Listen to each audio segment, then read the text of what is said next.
I'm already liking this camera pretty good because I can like throw this on and get a quick video automatically. It kind of tracks me, which is kind of nice. And then this little thing that's included right here. So that's kind of cool. Pretty easy. Anyway, I wanted to jump on. Just got done getting a workout in really quick. Busy day trying to multitask. And well, what I wanted to do is talk about finally. I mean, I've had the lens long enough. Is to talk about the APO, the Leica APO 75. This is my first APO Summicron that I've actually purchased for the SL3. I've tried a couple. I've tried the 35 APO, amazing lens. That's on my list. I can't decide whether I'm going to go with the 28 or 35. So, and the 75 I just love. Love the focal range actually too. It's really nice because I am a 50 kind of guy. I like 50. I like 35. I don't shoot 85 too much, even though I know how beautiful it is and I love the images I take with an 85. It's just a little too tight for me to have on the camera long term, which is why I went with a 75 after like doing a little bit of research and going back and forth.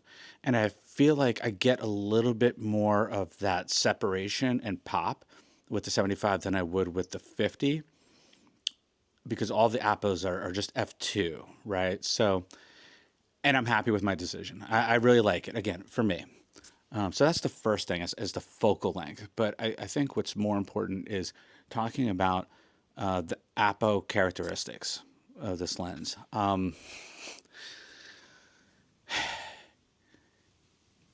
Trying to kind of watch my words that way I don't totally sound like a fanboy, and trust me, I don't want to like these lenses so much because of the cost. Like they are very expensive. They're very expensive lenses. Are you overpaying for the Leica brand name? Yeah, you are. Is it worth the price tags? I honestly don't know. I wish it were cheaper. I think if you buy them used, and I see a lot of them used, and they're built like tanks, and Leica will go ahead and fix them down the road if there are any issues. They already give you like a 3-year warranty on those if you register.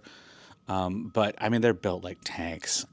These lenses are going to last. I feel time will tell, but there's quite a few APO lenses now that from the original SL, which have lasted and they stand the test of time. I haven't heard any issues or problems with those lenses. So that lends me to believe that these things are going to last. So if you buy them used, I think you're looking at 2,000 or 3,000. They do not hold their value as well as the M lenses and the Q cameras and the M bodies. Okay. I know someone asked me some questions, what do I get for trade-in, for certain stuff, for the Qs, for the M bodies, for the M lenses. Resale value on those are amazing. Like the SL lenses, there's a significant drop off from buying it new. The only benefit to buying it new is you get the warranty for 3 years. So if it's going to be a lens that you're really going to be using, and you want that peace of mind. But yeah, there's a significant drop off on even the SL bodies and the SL lenses. Okay, so, but I'm going to go ahead. This is just a quick little draw. I'm going to go ahead and talk more about this in detail and my pros and cons on the 75. I'm also going to grab the camera after I get done cleaning up after this workout. All right, okay.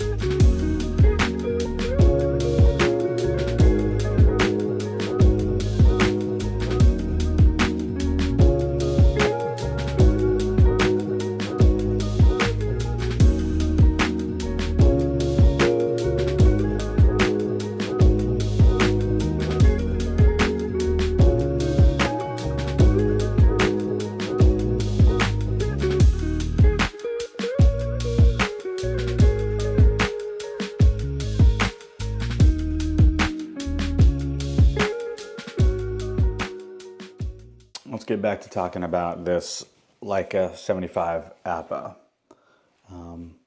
This is the way it kind of sits on the SL3. Okay.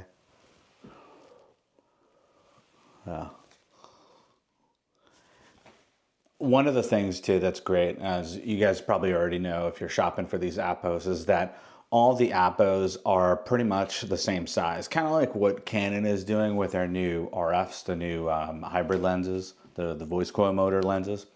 All these are pretty much going to be the same size. This is the only one I've owned, the 75. I have tried the 35. May try out the 28 on loaner or whatnot. Pay for that so that way I can make a decision. So I've had two of these APO lenses, and I've had them in a little like Peak Design sling. I've had them in this Peak Design sling.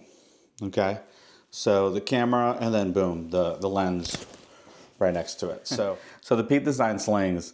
I think it's just like the not the smallest one, but a medium-sized one.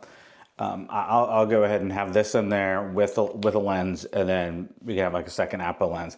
And that is a super, super easy, really great to hold and carry with.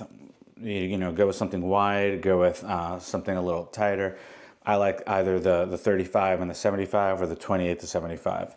That works great, and I'm set. I'm set for 90% of what I need, you know?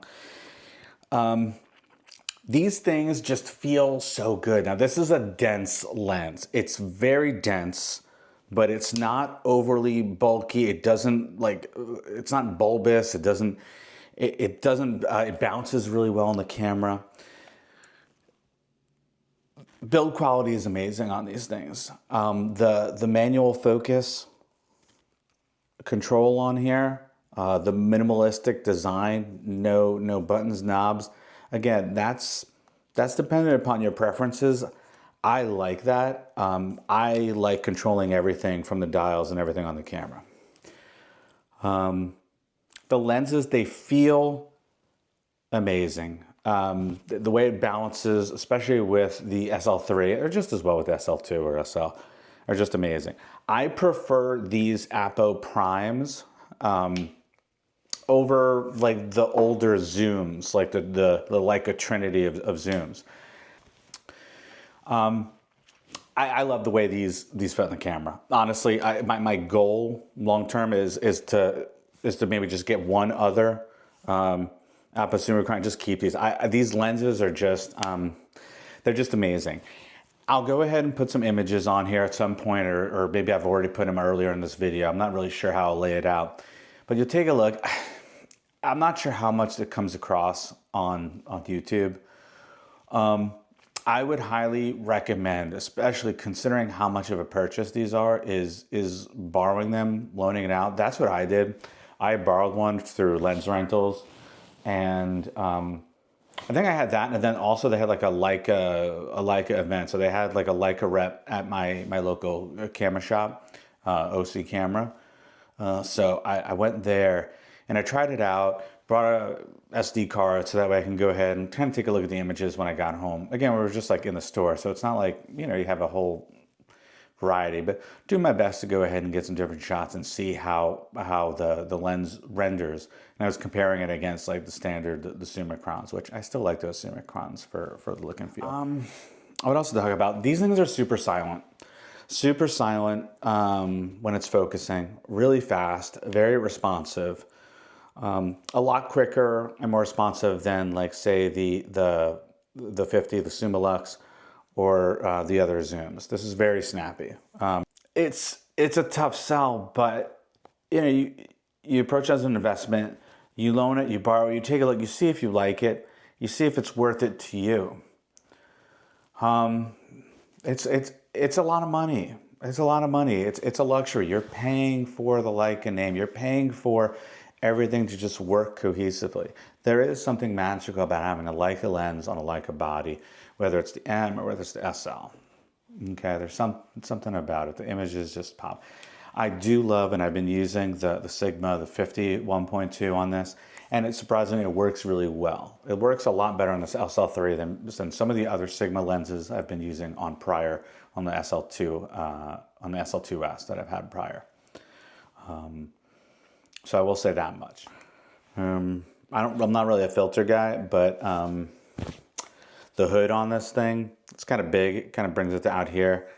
I've been trying out this Breakthrough CPL just to kind of put it on here to kind of protect the lens, and then also to give me a little bit more, you know, if I'm shooting landscapes and stuff, to kind of give me a little more options with glare or reflections and stuff. And it makes me feel a little bit more comfortable about carrying this thing without the hood, which I'm a big hood guy. I always use the hoods on my lenses, but something about this lens, it just sticks out a little too much for me, and I just really like the way this is, just like this. So, and the good thing too is all of these are the same filter thread, 67, all of them, all of the APO primes, 67. Yeah, for what it's worth, that's my take. All right.